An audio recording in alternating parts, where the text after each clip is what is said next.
Hey, what's up, rock stars? It's Rox coming to you today with a review for Power Book 3, Raising Kanan Season 2, Episode 8. So, you guys, I'm irritated today. It's been a bad day.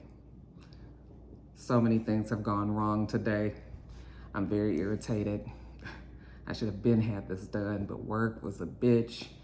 YouTube is tripping with my monetization from Saturday, and just got some other bad news in the fucking mail. That actually they're wrong, but I still got to take care of that. And I'm so irritated, you guys. I just need to get through this video so I can go sit down somewhere. Just got off of work and I'm over it. No, you guys don't like to hear me, or you don't come here to hear me complain. I try not to do it. Anyway, you guys, the review. Let's get to it, shall we? All right, you guys. So the show starts with the Italian. Dominique is his name, the one who was with Marco, who ended up getting himself killed. Okay, well, Dominique is bleeding out. He ain't doing well. He finally goes to the hospital. He was trying to wait it out in the streets, but he was bleeding too much. He was injured too badly. So he went to the hospital, and I was like, Dominique, you ain't got no backdoor doctor that could have hooked you up, because it ain't gonna look good for you if you survive. Rock goes over to that old hot in the puss ass lady's house. Okay, Corinne, Kanan's ex-girlfriend, she goes over to the house to have a conversation with the mother. The mother answers the door, and Rock was just like, look, I know you fucking on my boy, but you need to leave him alone. She was like, I don't know what you're talking about. She says, listen, I've talked to some people in the neighborhood. They tell me that you do this all the time with the other young boys. You gonna listen. You gonna leave my young boy alone, though, okay? And she was just like I said, I don't know. She was like, listen, bitch, I heard what you said, and you gonna hear what I said, okay? Leave him alone. And she pulls out a gun just to reinforce what she's saying. Leave him alone, or the next time I come over here, you ain't gonna be hearing nothing. Okay, do you hear me clearly this time? She was shaking her head, yes. Okay, bitch, don't play with Rock. Up here's having sex with a 15 fucking year old boy. Ought to be ashamed of yourself. While she's down there fussing out the mama, Fame is looking from his door. You know, when Rock sees him down there, he hurries up and shuffles around the corner. So when she leaves the lady, she passes by Fame. She says, hey, go to school. Later on, we see Rock at dinner with Caviar.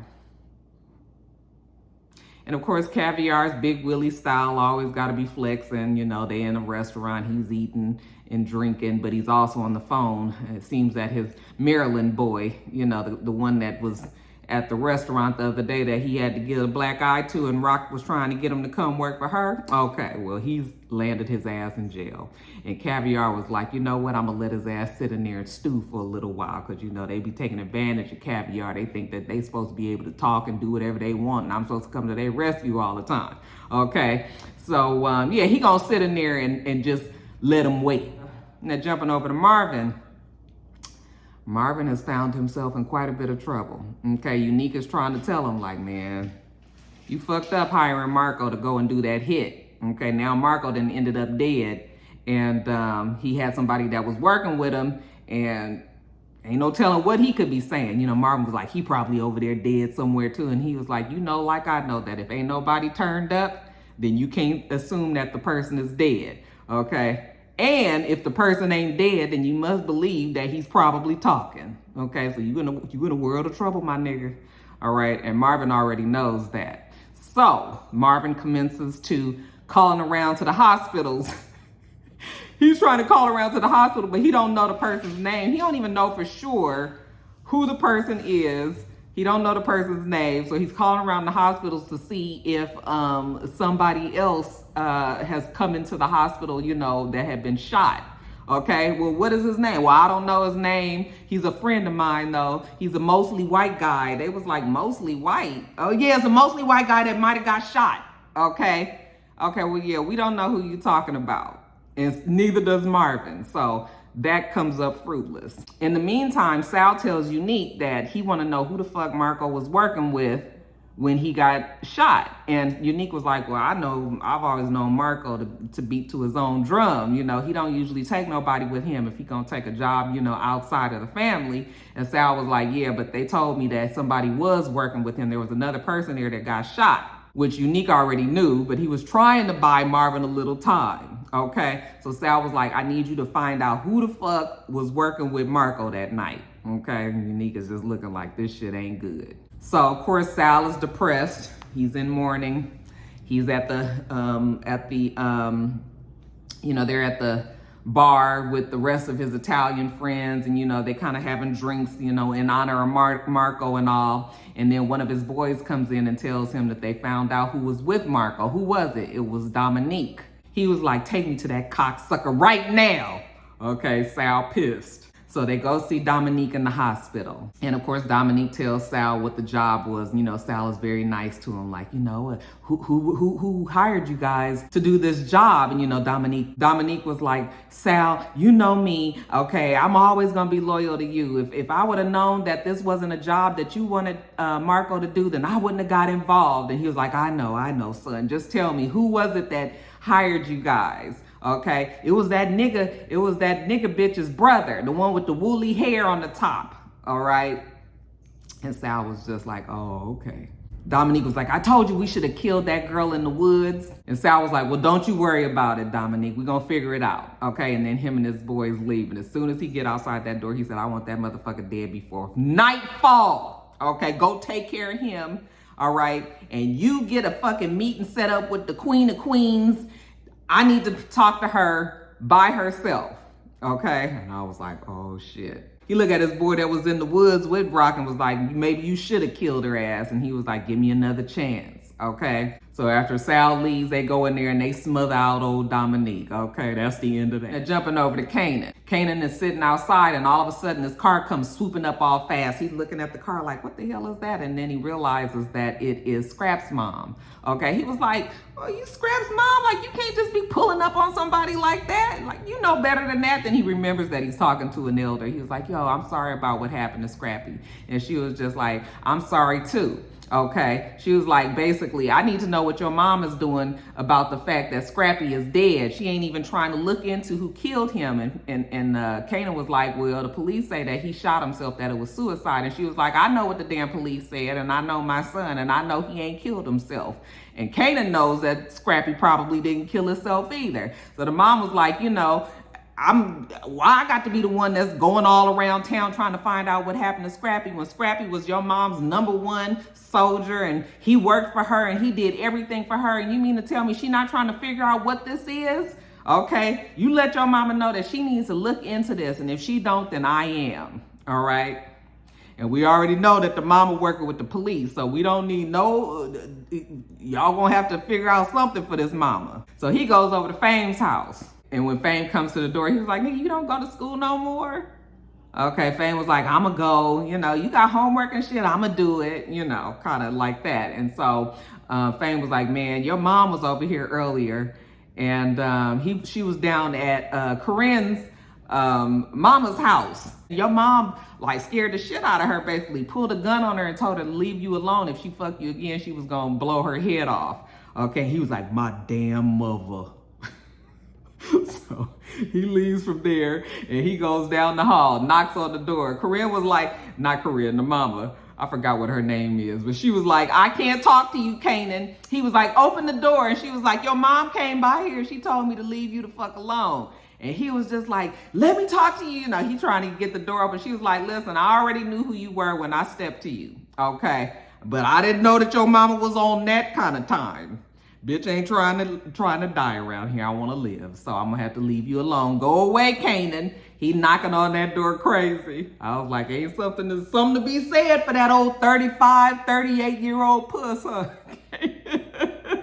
So of course Kanan is pissed, but when he leaves there, he goes back to Fame's house. And when he goes in the door, Fame is looking at the paperwork, the DNA paperwork. And Fame was like, what's this daddy paperwork that you got in your bag? And Kanan was like, nigga, you going through my damn backpack? And he was like, I was going in there to get my homework. I thought this was my homework. Like, he was like, give me my paper. He was like, what's that on there? Okay. And it had DH. Whose initials is DH? Is that what was the man's name? Megatron or whatever. What the fuck is his name? That ain't the name. But it was something like that. Is it Megatron? Anyway, he was like, is that his initials?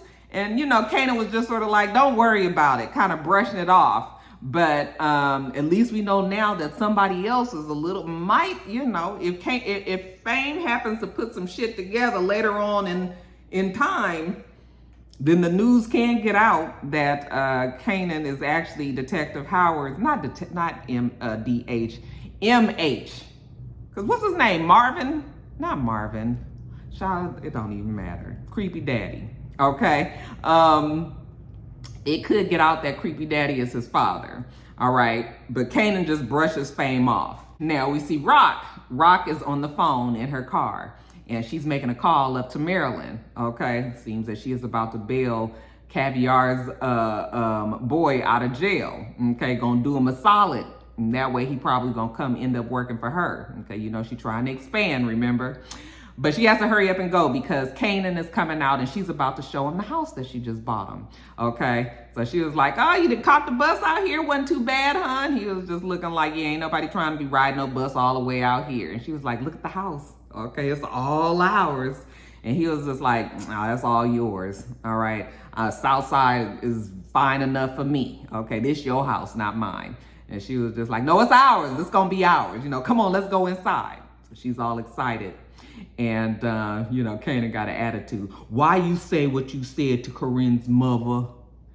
And she was just like, Kanan, that woman is a grown-ass woman and she should not be having sex with you. Okay? Her daughter came and told me what was going on, so I went over there to stop it. He was like, you should have talked to me first. And she was like, I ain't got to talk to you first. You the child. I'm the mother. Okay, I'm going to make the decisions the way that I see it. You didn't have to talk to her like that. She was like, listen, I know you don't understand, but you're not the only boy out there that she's doing that to. He was like, she ain't did nothing that I didn't want to happen. And she was like, you might feel like that today, but you ain't going to feel like that maybe in the future. And he was like, how you know how I feel? And then he was like, oh, but you might know how I feel. And she was just like, I don't know what you're talking about, nigga, but the way you sounding, I don't like it. Okay, Bob, watch your fucking mouth. If you got something to say, just go on and say it, Kanan. All right? And of course, he don't say it. That Rock is scary. That bitch scares me. That girl that plays her, Patina, she be doing the damn thing. Anyway, he doesn't say anything. He just says, Scrappy's mom came by the house and she want to know why you not checking into what happened to Scrappy. And she was just like, Scrappy committed suicide. He put a bullet in his head. What do I need to check into? He was like, yeah, well, she don't think that she did that. And she was like, well, that's because the truth hurts sometimes. And so then she's looking at him and he looking at her. He kind of cutting his eyes and everything. He's like, I'm going to go stay at Fame's house for a little while, until I can clear my head. And she was just like, what's going on, Kanan? Like, when we came back from the woods, we said that we was going to tell each other everything. No secrets. No more lies. So whatever you got to say, just go on ahead and say it, boy. And he was just like, congratulations on your new house. And then he leaves. Kanan take his ass over to Fame's house. Fame ain't even there. So where does Kanan sleep for the night? So he ends up going over Creepy Daddy's house. Okay. And was just like, I need somewhere to sleep tonight. And, Creepy Daddy don't ask him no questions or nothing, just opens the door. That's his son, right? The next morning, though, Creepy Daddy was just like, here, I done made you a little breakfast or whatever. And maybe you would let me know what was going on last night. Hey, you looked a little shook. Is everything okay? And Kanan was just like, thanks for letting me stay, but I'm going to have to go. It's like, is there a back door that I can go out of? I don't want to see people to see me coming out your front door. And Creepy Daddy was like, yeah, going out the back there. Okay, but he's wondering what's going on with Kanan. Poor Rock was so hurt that Kanan wasn't home that night, though. I felt so bad for her. She was just looking in his room. I was like, poor Rock. She just make bad decision after bad decision now, don't she? Now, jumping over to Juke. So we see Juke going over to Sanctified City Woman's house. And, her mom rushes up to her when she's coming down the hallway, like, I'm so glad you're here. There's some people here that I want you to meet. Okay. And Juke is looking at her like, what people? Okay. And she goes into her mother's apartment and she sees a whole bunch of people from the church that's there. I was like, oh my God, they're about to have like an interventions, a session with Juke But how about it wasn't an intervention, but it was like an exorcist. They call themselves casting out this gay spirit that's within her. Okay, I guess Juke ain't came right out and said it, but the mom realizes that Juke is gay. So I guess we about to try to exorcise this gay demon, according to the pastor, out of her. So of course, this is traumatizing for this girl. I mean, they are sitting up there and they talking about casting the devil out and, you know, praying over her and all of that. And, you know, she's looking at them like, oh my God. And then they put on a video of a man and a woman having sex and they trying to force her to watch it. I was just like, is this what people really used to do? I can't even imagine. I can't even imagine, but I mean, I assume that this is truly things that happen and maybe still do happen. But they're not only showing her the video and praying over her, but then the man starts hitting her hand. Okay, and the mom was like, wait a minute, you didn't tell me that it was gonna be any of this, as if all the rest of the other shit that then went on is okay. Okay, you didn't tell me you was gonna be hitting her. He was like, we gotta cast this demon out and we gotta, you know. So, of course, Laverne is looking at her mom like, you really gonna let these people do this to me? I was like, you ain't never gonna see Juke again, girl. This is the end of that, okay?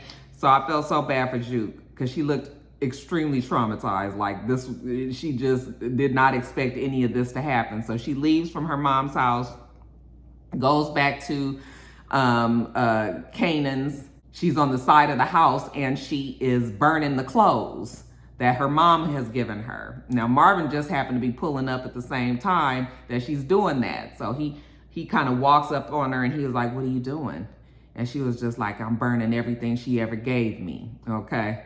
So now Marvin knows some shit done went down. And she didn't say anything, but I'm assuming she gonna tell him. So the next morning, or the next day, I should say, she's in the car with Marvin and he takes his ass over to Kenya's house, all right? So as soon as Sanctified City Woman come walking out the door and walking down the street, he was like, wait a minute, Kenya. He jumped out the car while Juke is still in the passenger seat and he rushed up to her. And he was just like, I told you to leave well enough the fuck alone, okay? You had to come out here and, you know, basically interrupt Juke's life with the bullshit. And she was just like, you know, she needs to be corrected. She's out there sinning. It's a sin to live the life that she's living, you know, and that she's not right and she gonna fix her and all of this. And Marvin was just like, oh, you talking about her sinning, but what about you sinning? What about the shit that you did? You disappeared on your daughter. You went and followed some nigga and made some bad choices, okay? It was opening up your legs to people and all of this. And she got so offended by the things that Marvin said that she slapped him.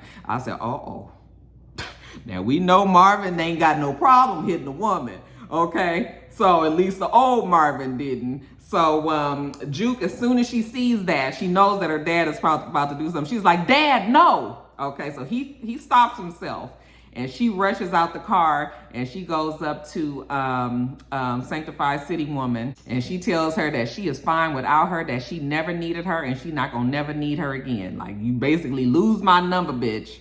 Okay, and she walk away, and Marvin just walks away and don't say nothing to Sanctified City. I said, come on, Marvin, them damn anger management classes is working for you, ain't they? So when they leave there, they go back to the house. You know, he drives her back to the house, and he asks her if she's all right. And, you know, of course, she's like, not really. And he was just like, you know, about to start up, like, you know, I know we got a lot to figure out, but, and she was just like, listen, not today.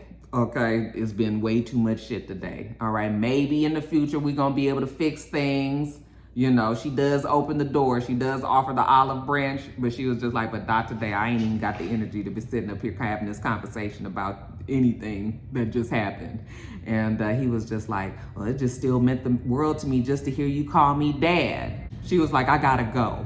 And so while she's walking out, about to get out the door, and he was like, well, I'll hit you later. And he was like, I mean, I'll talk to you later. I'll call you later. He was like, you know, words matter. And I realize that now. You know, I'm trying to change my ways and make sure that I communicate. You know, he starts using his psychobabble that he learned in anger management. You know, not psychobabble, but the things that he remembers. So he's putting it to use now. And, you know, Juke is kind of smiling to herself and kind of laughing like, listen to my father. Like the man that was always quick to pop off at any second is actually sitting here having this conversation and telling me that words matter and, you know, he's trying. So she realizes that he's trying, and I think she appreciates that. So she does give him a little fist bump, and she gets on out the car like, I'll see you later. And, you know, Marvin was like, fuck wrong with you? How you gonna tell this girl you gonna hit her later?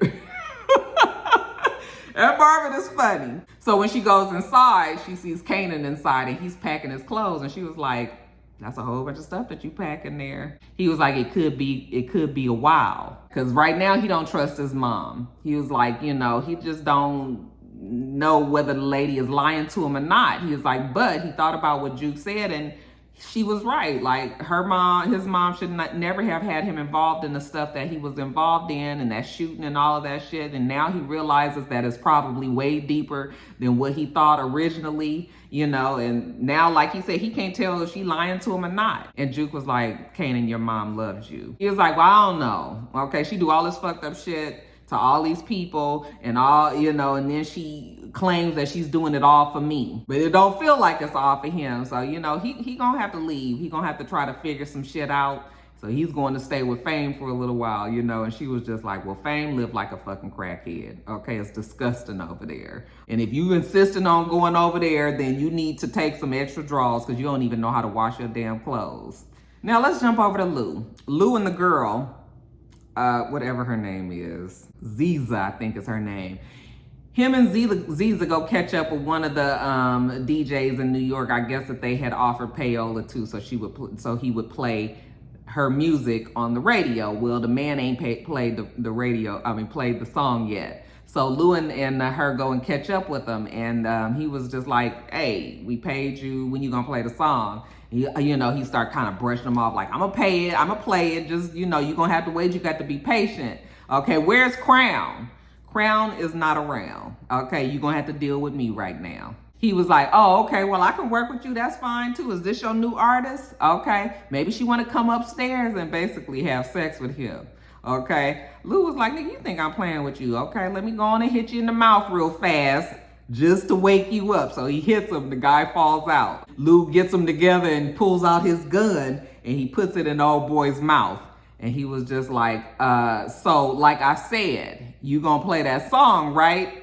You know, old boy's like, I'm gonna play. Okay, and that's what we thought. So afterwards, they go back to the studio, and here she go, wanna fuck? He was just like, no. Okay. And she was just like, well, at least we ain't gotta worry about the Jamaicans coming here. They ain't gonna mess with us no more. Cartier got rid of, what I've been calling this man this whole video? Why I feel like I've been calling him Caviar? Have I been saying Caviar? Oh my God. Cartier. Cartier is the man's name. I know it. I know you guys are probably really correcting me. I'm gonna have to. Oh my God, you guys, let me just get through this video. He was like, I'm not even thinking about that stuff. You know, that's not the reason why. I'm just not in the mood to be having sex right now. Okay, so while they sitting there, you know, down in the dumps, then all of a sudden on the radio, they hear old boy play her song. Okay, so now, you know, things is looking good. Okay, life is brighter all of a sudden. And she was like, I know you want to fuck now. And he was just like, yep, you know. So then they go on to have sex in the studio. I said, oh, Lou, you gonna fuck around and get this girl pregnant. Okay, we don't need no baby by her. But how about they found Crown's body? And I was like, oh my God. And then I guess Crown had some identification on him that said something that he was tied to Bulletproof Records. All right, so the police is gonna be sniffing around there. I was just like, look, why was it so easy for them to find this man's body? Y'all couldn't do a better job of getting rid of it?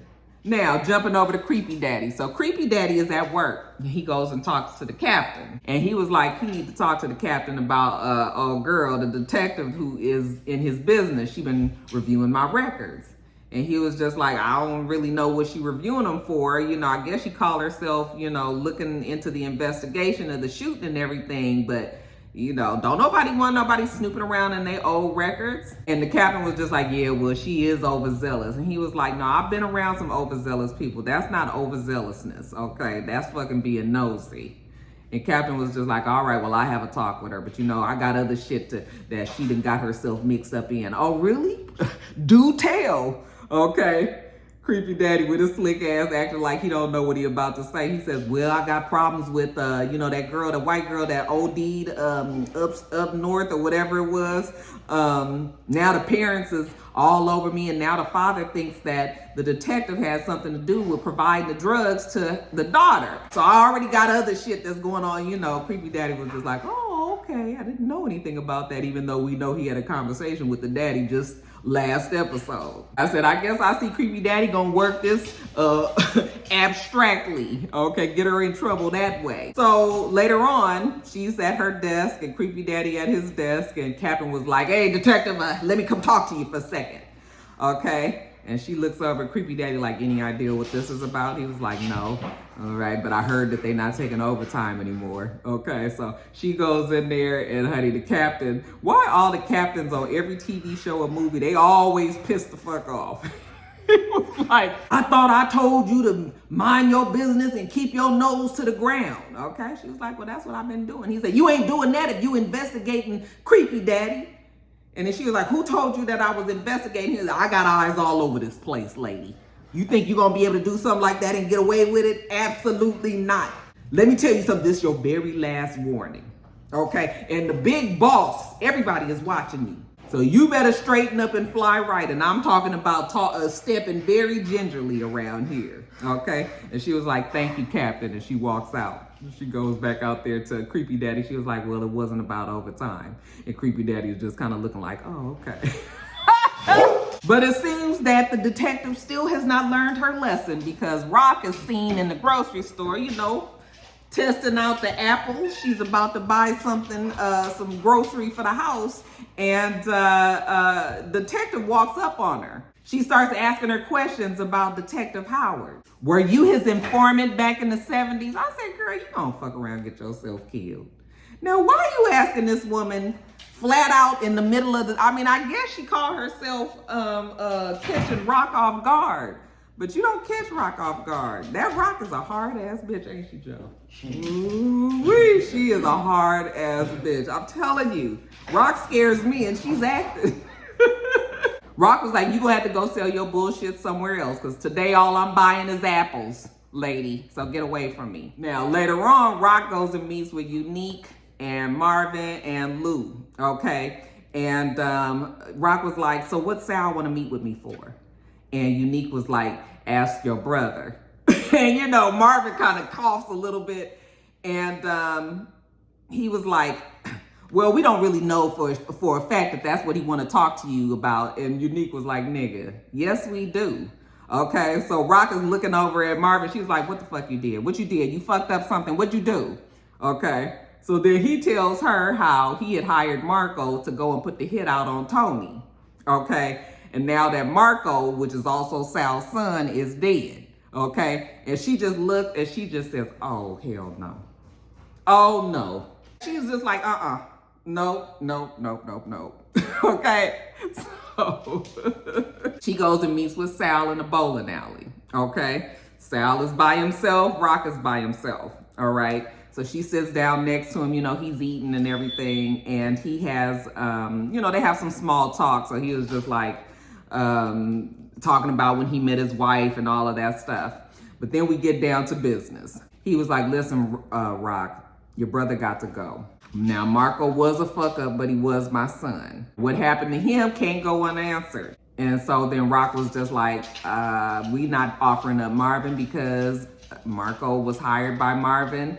He took the job. You know how shit can go left in these deals. Shit happens. And Sal was just like, yeah, but you know what? If Marco wouldn't have took the job and I would have had something to do with it, then we wouldn't even be here today. Okay, Marco took that shit on his own. Marvin knew that Marco was taking the shit on his own, and we need to get an answer for this. So then Sal starts telling about karma and balance and how the universe always have to have things in balance. One thing happened over here, so something else over here has to happen for everything to stay balanced. Okay, real true karma and balance would be my son for your son. Okay, but we not killing your son because your son is just a kid. All right, so the next best thing is Marvin. All right, and he gotta go, Rock. I'm sorry, that's just how it goes. And she was just like, my brother's not gonna pay for Marco's fuck up. My brother and me are not paying for y'all shit, okay? You have your losses and I have mine. And then Sal just looks at her and he was like, what is wrong with you, okay? Why you got to be so mean and fucking tough? You a woman in a man's job, okay? You come and you know, push your way into working out here and I let you do it. All right. And then some shit go down and you mean to tell me that's the way that you repay me? You telling me that you're not gonna, you know, make this good? I suffer a huge loss and I offer you a great compromise and you spit that shit in my face. Rock was like, this ain't about you or any man. This ain't about the dick between your legs. Okay. This is me. This is how I operate. I'm me. I ain't gotta prove nothing to nobody.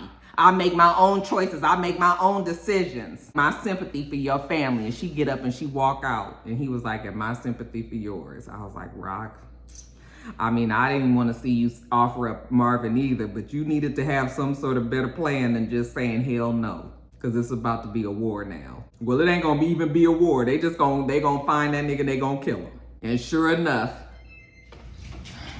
I'm sorry, y'all, I'm making a meatloaf. About to make some mashed potatoes too. But anyway, sure enough, get down, Blue, get down. And sure enough, Marvin is out. He goes to see Miss Renee as she finishes up an anger management class. And she was just like, oh, Marvin, I'm so happy that you came, you know? And he was just like, yeah, you know, I just felt that I'm always coming to you and I'm always talking to you about the bad things that's happening, but something good just happened with me and my daughter, and I kind of wanted to talk to you about it. And she was just like, I'm so glad that you want to talk to me. I want to hear all about it. He was like, is there somewhere that we can go? It all had the old hopeful music going on in the background and all of that. And she was just like, sure, you know, so they start walking down the street and he's talking to her. And you can see that love is in the air, okay? It's blossoming. Blue, put that down. Love is in the air, it's blossoming. And then all of a sudden you hear somebody say, yo, Marvin, okay? And he looks to the side and somebody just goes, ba, ba, ba, ba, ba. And then it goes black. And I was like, Miss Renee is shot. She's either dead or severely injured, okay? Marvin is gonna be fine, and it's about to be real bad. Marvin better be on the run, but you know, Marvin still got a tinge of crazy in him, so we don't know what we gonna make of this, but that's how the show ended.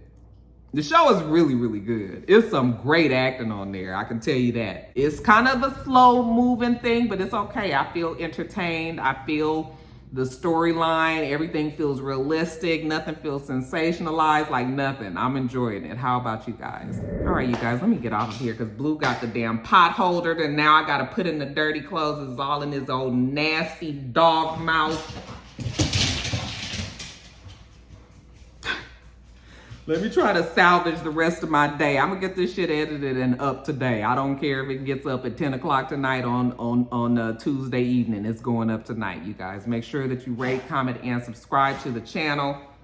I'm itsrox. The channel is itsrox. Everything else I do will be in the bottom bar. All right. So I hope that you have a wonderful, wonderful rest of your day, and I plan on doing the same.